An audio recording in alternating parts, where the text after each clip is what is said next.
So basically, the school of diet that I recommend based on my extensive experience studying the subject and my personal experience and my patient experience is a very low-fat diet, meaning 10% or less of calories from fat.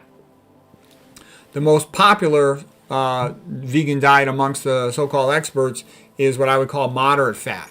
And that'll probably be in the ballpark of about 15 to 30% with all these high-fat foods mixed in there, which I'm not a fan of, soy and nuts and seeds and omega-3 and avocados and all this other stuff. I personally think it's best to avoid all that stuff.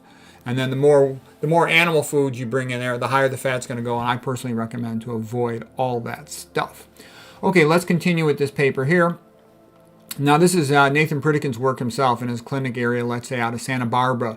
He had a bunch of patients who had terrible atherosclerotic disease, peripheral vascular disease, PVD.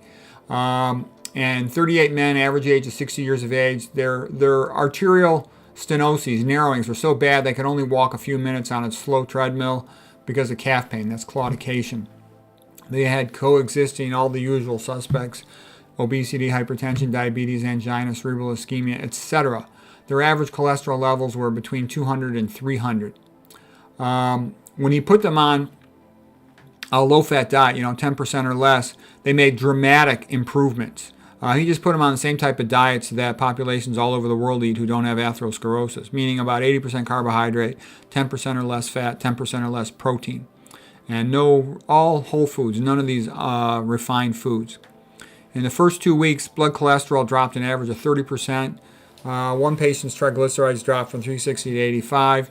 And his goal was to try to keep total cholesterol below 130. That's incredibly low. The Framingham study, Esselstyn, just tried to be 150 or less.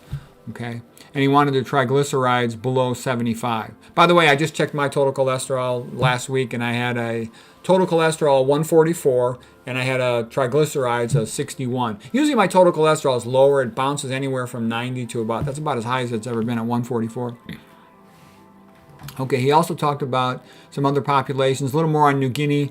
They typically have a total cholesterol of around 100. They're the ones that eat most of their calories, 92% from sweet potatoes.